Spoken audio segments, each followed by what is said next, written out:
श्री शिवाय नमस्तुभ्यम। हर हर महादेव। आज है 18 जनवरी। बड़ोदरा गुजरात में चल रही श्री शिव महापुराण कथा के तीसरे दिन की शिव पुराण कथा आज पूर्ण हो चुकी है। 7 दिवसीय शिव पुराण कथा है जिसे आप आस्था और यूट्यूब के माध्यम से 16 जनवरी से 22 जनवरी तक लाइव 2 बजे से 5 बजे तक देख पाएंगे।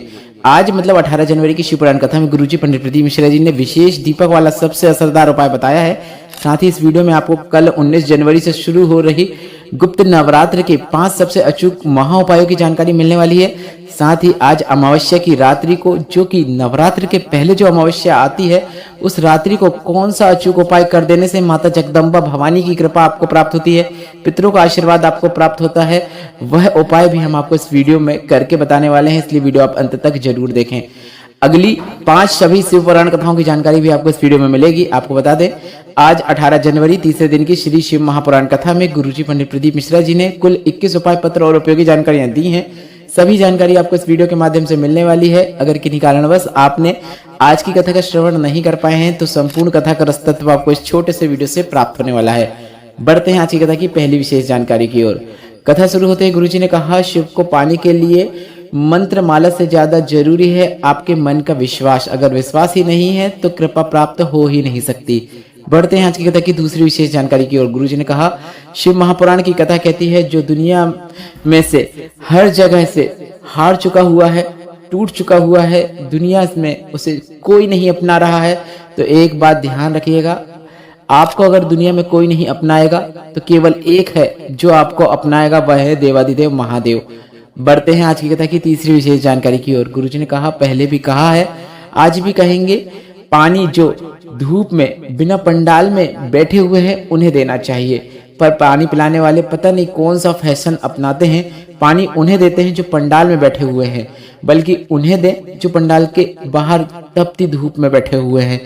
पर जिन्हें पानी की जरूरत नहीं है उन्हें ही पानी पिलाया जा रहा है। बढ़ते हैं आज की कथा की चौथी विशेष जानकारी की ओर। गुरुजी ने कहा, कुछ न कर सको तो एक नियम जरूर लें। शिवलिंग पर एक चावल का दाना रोज अर्पित करने का एक नियम आप धारण कर सकते हैं।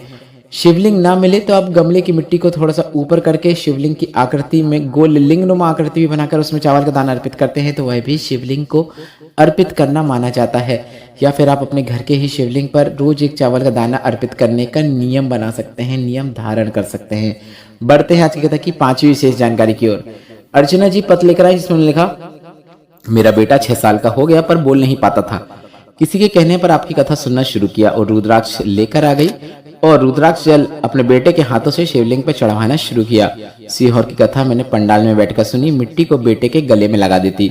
मिट्टी को लेकर भी आ गई और नंदी भगवान से स्पर्श कराकर बेटे के गले में लगा दिया। बेटे से कनेर के पुष्प का एक उपाय किया, जिसमें बेटे से कनेर का पुष्प रोज शिवलिंग पे अर्पित करने का एक नियम धारण किया। बच्चा बोलने लगा है। बच्चे के मुख से पहला शब्द जो निकला वह श्री शिवाय नमस्तुभ्यम निकला है। उसी का आभार व्यक्त करने हम कथा पंडाल में आए हैं। बढ़ते हैं आज की कथा की 6वीं विशेष जानकारी की ओर। गुरुजी ने कहा, ना हम कोई पूजन कर पा रहे हैं, ना हम कोई तप कर पा रहे हैं, ना कोई हम भजन कर पा रहे हैं, ना कोई हम माला कर पा रहे हैं, पर अगर कोई भी एक नियम हम धारण कर लेते हैं तो हम एकमात्र नियम धारण करने से माला, पूजन, तप और भजन सबका पुण्य फल प्राप्त कर लेते हैं। बढ़ते हैं आज की कथा की 7वीं विशेष जानकारी की ओर। गुरुजी ने कहा, दीप, आसन और पात्र एक होना चाहिए। अगर आप एक ही लोटे से प्रतिदिन भोलेनाथ के मंदिर में जाकर जल अर्पित करते हैं तो वह हाथ और वह पात्र सिद्ध हो जाता है।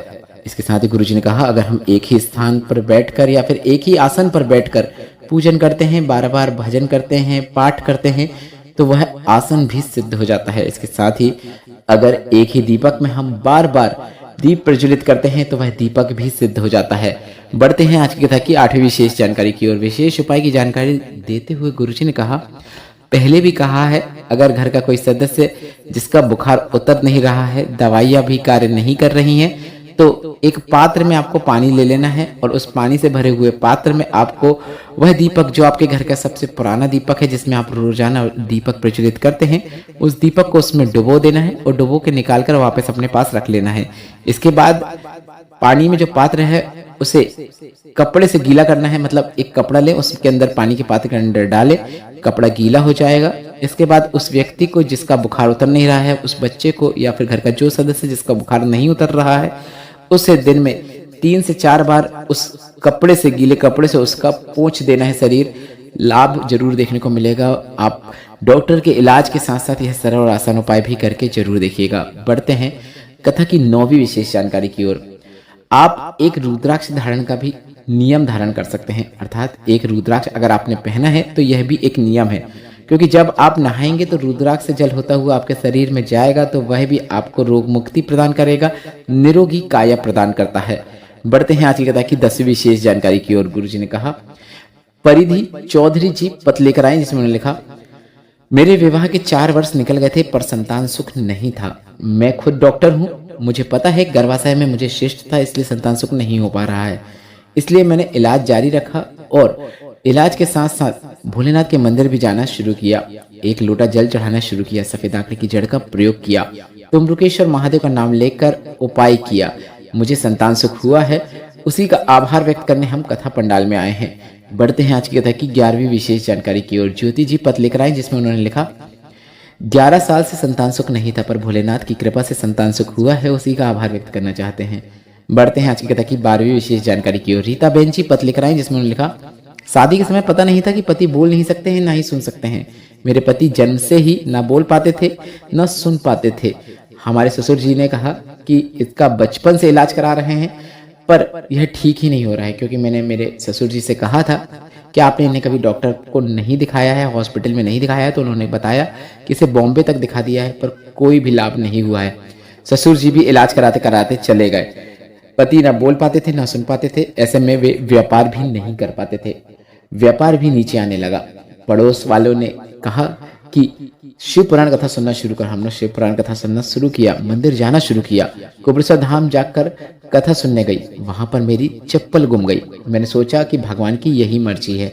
मैंने प्रण ले लिया, जब तक ये बोलेंगे नहीं तब तक शंकर भगवान की भक्ति करूंगी, शिव मंदिर पर जल चढ़ाऊंगी, जल का आचमन इन्हें कराऊंगी और तब तक मैं चप्पल भी नहीं पहनूंगी। ऐसा चमत्कार हुआ है, जो जन्म से नहीं बोल पाते थे ना सुन पाते थे, बोलने लगे हैं, सुनने लगे हैं, व्यापार भी संभालने लगे हैं, व्यापार भी अब बहुत अच्छा चलने लगा है। सब कुछ बाबा ने प्रदान कर दिया है, गाड़ी भी आ गई है, उसी का आभार व्यक्त करने हम कथा पंडाल में आए हैं। बढ़ते हैं आज की कथा की 13वीं विशेष जानकारी की ओर। कल्पना जी पत्र लेकर आई, जिसमें लिखा, मेरी छोटी बहन बीमार हुई, पता चला कि उसे 4th स्टेज का कैंसर हो गया। सुनकर पैरों के नीचे से जमीन खिसक गई, क्योंकि बहन के पति भी 4 साल पहले उसे छोड़कर चले गए, मतलब शांत हो गए थे। छोटे छोटे बच्चे थे। हमने किसी के कहने पर रुद्राक्ष जल उसे देना शुरू किया। डॉक्टर का इलाज भी हमने जारी रखा। बहन की तबीयत में सुधार देखने को लगा, बहन के चेहरे में मुस्कुराहट देखने को मिली, जिसे देखकर हमें बहुत खुशी हुई। साथ कथा पंडाल में बैठकर मैंने अपनी बहन को दिखाया, मैं और बहन कथा सुनने जाते। साथ कथा पंडाल में बैठकर कथा सुनने का संकल्प भी लिया था, जो पूर्ण हुआ। आज बहन की सभी रिपोर्ट नॉर्मल आ गई है, नील आ गई है, उसी का आभार व्यक्त करने बहन के साथ कथा पंडाल में आई हूँ। बढ़ते हैं आज की कथा की 14वीं विशेष जानकारी की ओर। आने वाली 5 बड़ी तिथियां इस प्रकार है। 19 जनवरी 2026 मतलब कल सोमवार का दिन है और गुप्त नवरात्र भी इस दिन से शुरू हो रही हैं। 22 जनवरी 2026 विनायक चतुर्थी की विशेष तिथि है। 23 जनवरी 2026 बसंत पंचमी और तक्षक पूजा का विशेष पर्व है। 25 जनवरी 2026 नर्मदा जयंती का विशेष दिन है। 26 जनवरी 2026 रिपब्लिक डे, भीष्म अष्टमी और गुप्त नवरात्रि की अष्टमी भी इस दिन है। बढ़ते हैं कथा की 15वीं विशेष जानकारी की ओर। अब हम आपको गुरुजी पंडित प्रदीप मिश्रा जी ने अपनी शिव पुराण कथाओं के दौरान पिछले वर्षों की कथा में जो उपाय बताए हैं, जो कि गुप्त नवरात्र में किए जाते हैं, उन उपायों की जानकारी दे रहे हैं। और आज रात्रि का उपाय भी हम आपको बताएंगे, जो कि वह अमावस्या का उपाय है जो कि नवरात्र के पहले जो अमावस्या आती है उस रात्रि को किया जाता है। 2 दिन किया जाता है। आज रात करना है और कल सुबह भी आपको कुछ करना रहता है, इसलिए वीडियो ध्यान से देखें। आने वाली जो गुप्त नवरात्र है उसमें आपकी हर मनोकामना पूर्ण हो, आपके साथ साथ आपके परिवार, आपके पति को भी लाभ प्राप्त हो, बच्चों को भी लाभ प्राप्त हो। इसलिए वीडियो बहुत उपयोगी है, ध्यान से सुनिएगा, अंत तक सुनिएगा। नवरात्र के पहले आने वाली अमावस्या मतलब जो आज है मौनी अमावस्या, इसमें आपको एक सरल और आसान उपाय करना है। पितृ आपको तकलीफ दे रहे हैं, आपके कार्य पूर्ण नहीं हो पा रहे हैं, ऐसा लग रहा है कि पितृदोष है, या फिर घर में बहुत लड़ाइयाँ होती हैं, एक कमाओ सवा खर्च की स्थिति बनी हुई है, घर में सुख शांति का अनुभव नहीं हो रहा है तो गुप्त नवरात्र या नवरात्र के पहले आने वाली अमावस्या की रात्रि को आपको एक सरल और आसान उपाय करना है। आपको एक कटोरी लेना है और इस कटोरी के अंदर आपको चावल रख देना है और चावल रखने के बाद इसके अंदर आपको एक कपूर का टुकड़ा डाल देना है। इसके बाद इसे आपको अपने घर के मुख्य द्वार में बाहर की ओर रख देना है। बाहर की ओर रख सकते हैं, यह पहला तरीका है। अगर बाहर नहीं रख सकते हैं तो मेन गेट के पास अंदर साइड भी रख सकते हैं। अगर यह नहीं रख सकते हैं तो तीसरा जो स्थान है वह आपके घर में जो पानी का पात्र होता है वहां पर आप रख सकते हैं, क्योंकि वह भी पानी के पात्र के पास का जो स्थान होता है, पानी का जो परिंदा होता है, वह भी पितरों का स्थान होता है। तो आप चाहो तो चावल की कटोरी जिसके अंदर कपूर है उसे आप किचन में पानी के पात्र के पास भी रख सकते हैं। आज रात को रखना है, रात भर रखे रहने देना है और अगला दिन मतलब कल सोमवार का दिन रहेगा और गुप्त नवरात्र का पहला दिन रहेगा और सुबह नहाने के बाद आपको उसे घर के मुख्य द्वार के बाहर रखकर कपूर को प्रज्वलित कर देना है। कपूर जला दें। पूरा कपूर जब ठंडा हो जाए उसके बाद चावल चिड़ियों को डाल देना है। बस इतना ही करना है। यह उपाय करने से भोलेनाथ के साथ साथ माता जगदम्बा भवानी का आपको आशीर्वाद प्राप्त होता है। पितृ भी आपको आशीर्वाद प्रदान करके चले जाते हैं। घर में सुख समृद्धि देखने को मिलती है। अटके हुए कार्य पूर्ण होते हैं और जीवन में आपको सुख शांति का अनुभव निश्चित होता है। यह सरल और आसान उपाय आज और कल करना है, इसलिए आज जरूर कीजिएगा। बढ़ते हैं आज की 16वीं विशेष जानकारी की ओर। नवरात्र के एक विशेष उपाय की जानकारी देते हुए गुरुजी ने अभी कुछ ही कथाओं पहले एक उपाय बताया था। गुरुजी ने कहा था जब भी आप माता के दर्शन करने जाएं, अब गुप्त नवरात्र हो या फिर नवरात्र हो, उसमें आप अगर माता के दर्शन करने जाते हैं तो एक पुष्प की 9 पंखुड़ी लेकर जाना है। माता को आपको यह अर्पित करना है। अगर यह भी ना कर पाओ तो आप रोली से लाल किए हुए 9 चावल के दाने माता को अर्पित करें। घर पर ही करना चाहें तो घर में माता की अगर प्रतिमा है या फोटो है उसके सामने भी कर सकते हैं। बस आपको इस बात का ध्यान रखना है, जो भी चीज माँ को अर्पित कर रहे हैं वह लाल होना चाहिए। आपकी जो भी मनोकामना है माता निश्चित पूर्ण करती हैं। बढ़ते हैं 17वीं विशेष जानकारी की ओर।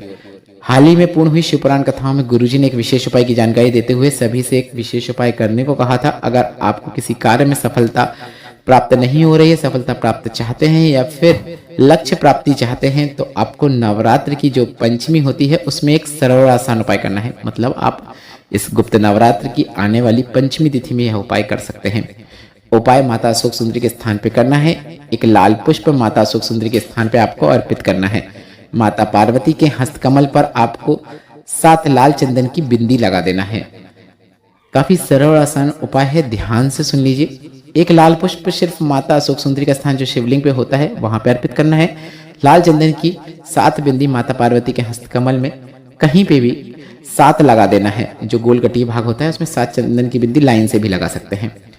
अपनी कामना करते हुए, अपने लक्ष्य का वहन करते हुए, जो लक्ष्य आप चाहते हैं, अब व्यापार में वृद्धि की कामना करना चाहते हैं या फिर जो भी मनोकामना है वह मनोकामना करते हुए आपको एक कलश जल शिवलिंग पे अर्पित कर देना है।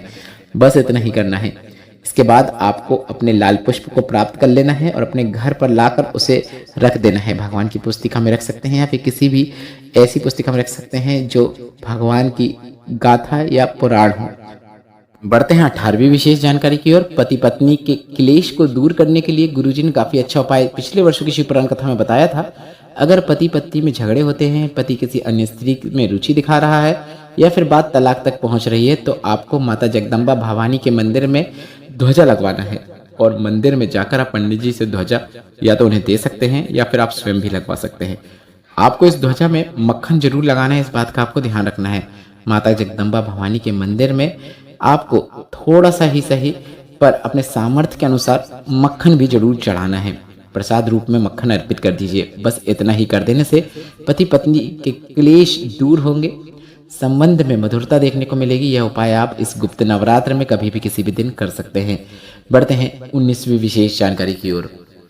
अगर आपको लगता है कि आपके बच्चे बिगड़ रहे हैं, अपशब्द बोल रहे हैं, बात बात में उल्टे जवाब दे देते हैं, मुंह चला रहे हैं, आपकी बात सुनते नहीं हैं, गलत मार्ग में जा रहे हैं, आदर सम्मान नहीं कर रहे हैं, तो गुप्त नवरात्र के किसी भी दिन आपको माता दुर्गा के मंदिर में जाकर लाल पुष्प, लाल चूड़ी और लाल चंदन, जो भी लाल सामग्री होती है वह आप अर्पित करें।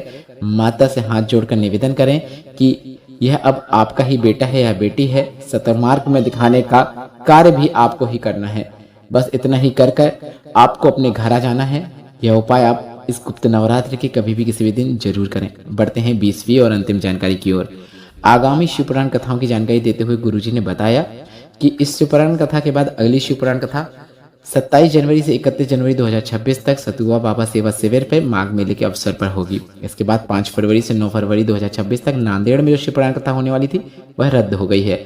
11, 12 और 13 फरवरी 2026 को डबरा मध्य प्रदेश में शिवपुराण कथा होगी। इसके बाद 14 से 20 फरवरी 2026 तक सीहोर कुबरेश्वर धाम में रुद्राक्ष महोत्सव होगा। इस वीडियो में बताई गई जानकारी संबंधित जितने भी आपके प्रश्न हैं आप कमेंट बॉक्स के जरिए पूछ सकते हैं। मेरे द्वारा दी गई जानकारी अगर आपको थोड़ी सी भी उपयोगी लगी है तो इस वीडियो को लाइक जरूर करें। कमेंट बॉक्स में श्री शिवाय नमस्तुभ्यम जरूर टाइप करें। श्री शिवाय नमस्तुभ्यम।